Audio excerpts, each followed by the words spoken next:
Welcome back to another Spurs Extra Time video. Tottenham Hotspur are playing Atletico Madrid tomorrow.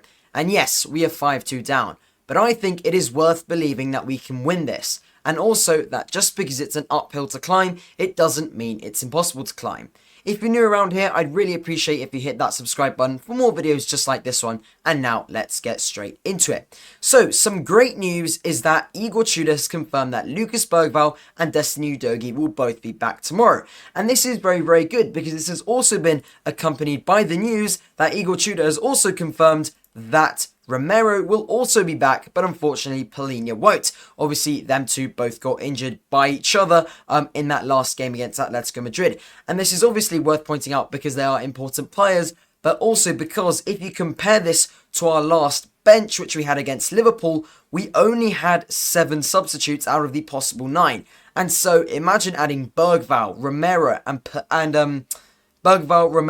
Udogie back to this. Then we will certainly be seeing how this is a big improvement to the squad and how this can really help us, especially, for example, let's say in the second half, we need 1 or 2 goals to win this game. It is very, very possible that these players could help us do it.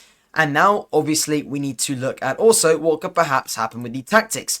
Obviously, what we saw against Liverpool was that we were starting off by playing short out of the back, just like this, and trying to go around the outside. And to be honest, we saw that this wasn't working, because what Liverpool were doing is they were simply pushing up, and we were getting nervous. What we were doing is you bring it back to the keeper, who was then hoofing it up, and Liverpool were getting the ball back.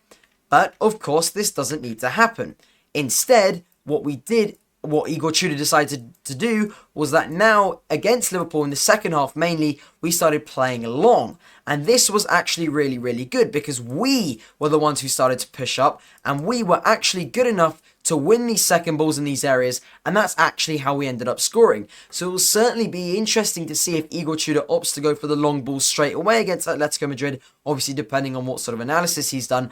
But if we're seeing that this sort of playing out of the back isn't working, it could be really, really helpful if we do go for these long balls again, because quite frankly, I don't think we're really good enough to play out from the back. I've said this before, but going for the long balls, we do have the players who are able to win the second balls, and eventually we can even score off them. Sometimes we even go out wide. We saw Tell actually had a nice dribble around, I can't remember who it was now, but the point is he managed to get the ball into the box, and Richarlison had a header around here in the box, and it only went wide by a very, very little bit over here. So obviously, that's something to mention. Hopefully, we could play some long balls instead of obviously playing out of the back, especially now that we are also 3 goals down. So this will be very, very important. And now I think we should also look at the fact that Atletico Madrid also do have their fair share of injuries. Obviously, nothing like ours.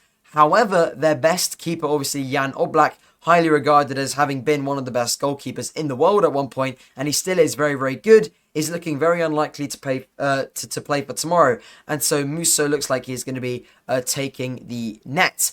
And obviously, we can also talk about our own goalkeepers. We do know that obviously last match was plagued with slips, with goalkeeper mistakes. And I did mention in yesterday's video that perhaps, I do think that maybe we could give Austin a go in goal tomorrow. Obviously, that might be like a really hot take or something. But personally, I think it might be nice because obviously Kinski, I don't think it's great bringing him back for this game.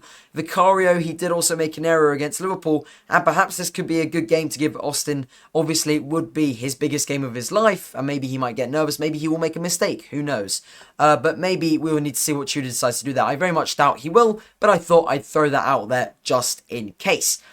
And also, Atletico Madrid, obviously, as we saw in the last game, their games are pretty crazy. They are usually pretty high scoring. Obviously, they are known for being a very defensive team. But in the Champions League, they have had some pretty high scoring affairs. And this is what I'm going to show you guys. Obviously, these are their Champions League fixtures. And also another thing to note is that away from home, they don't really tend to do all too well. They're still decent, but they don't tend to do as well as they do at home. Obviously, as we can see here, even just looking at the last 3 games in the Champions League, very high scoring. And this for us is good because we need a high scoring game tomorrow if we have any chance at getting back into this game and eventually into the quarterfinals. Obviously, we can see that away from home, they did draw to Club Brugge when they could have shut the game out. They also drew to Galatasaray, a high-scoring game against PSV. They did lose 4-0 to Arsenal. And the point is, yes, they have been winning some games, but in the league stage of the Champions League, they weren't doing too well, and away from home, they aren't doing too well either. And also, their keeper is injured, their main keeper is injured, and this brings me on to my next point, which I wanted to mention, that last game, we could have easily scored much more goals. We could have scored many more goals than we did last game. Obviously, here on FootMob, it says a 1.99 XG, but in fairness, we did have a lot more chances than what that reflects. Obviously, XG, I mean, you have your own opinions on it, that's fine, but I think this doesn't fully reflect on the amount of chances we actually had last game, because the scoreline could have easily have been a lot bigger for both sides, to be honest. So, obviously here it says 2 chances missed, 3 big chances, 5 shots on target, and 11 total shots for each side. But to be honest, we did miss some really good chances last game, and I think that should be a good thing which we can take into the next game, obviously tomorrow against Atletico Madrid, thinking that, well, we were able to create chances at their place. We had a very, very injured lineup against them. We were away from home, yet we were still able to make chances and come back from 4-0 down to reduce the deficit, score 2 goals, and perhaps that could be some form of optimism going into this next game, which could be very helpful. And obviously, it will be very interesting to see how we decide to set up tomorrow.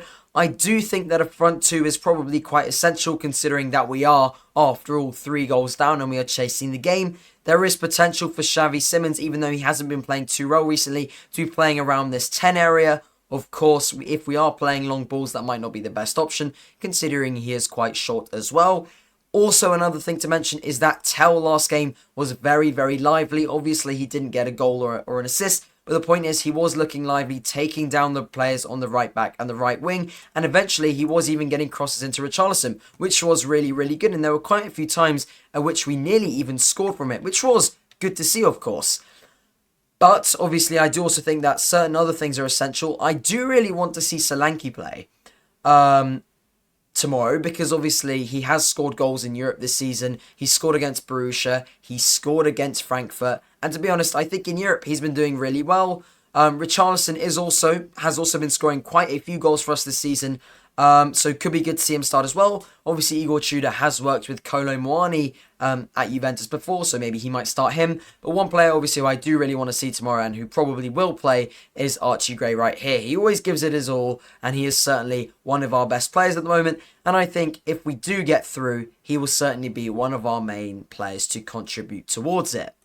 Also, as we know, last game, Dragusin and Danso worked very, very well as a team to end up only conceding 1 goal against Liverpool. Obviously, it could have been more, but it could have been more for both sides, and that's just how football is. So it's really good to see that these two worked very, very well together in the absence of Romero and Van de Ven. Of course, as we know, Romero might be available for tomorrow, as we saw here, and perhaps he might even end up starting, but either way, it's good to see that these two did play well. If Romero is playing tomorrow, I'd probably rather have Danso on the pitch than Dragusin, just considering that I thought he played a bit better last game. But really, lots of things to have been said. Obviously, we've gone through Atletico Madrid's away form in the Champions League. We've also gone over the injuries. We've gone over my thoughts and the potential team for tomorrow, I suppose, the essential things, the things to look out for, and the potential long balls that will probably be in play as well. We looked over some statistics, and really, there is obviously only one last thing I want to leave you guys with. We've done it once before, and this was in the second half of one game. Yes, this was 7 years ago, but we've done it before, and there's nothing to say we can't do it again. Do I think we'll get the win tomorrow? Probably not. I mean, maybe in the game, but not in the overall tie. But it's certainly possible, and it's not impossible. So we will see what happens. Hopefully we can. And as always, come on you Spurs. And if you did enjoy the video, don't forget to like and subscribe. And let's see how the Champions League games go tonight. Hopefully Bayer Leverkusen win. Haha, obviously. But let's see what happens. And come on you Spurs as always. And see you guys in the next video. I hope you enjoyed.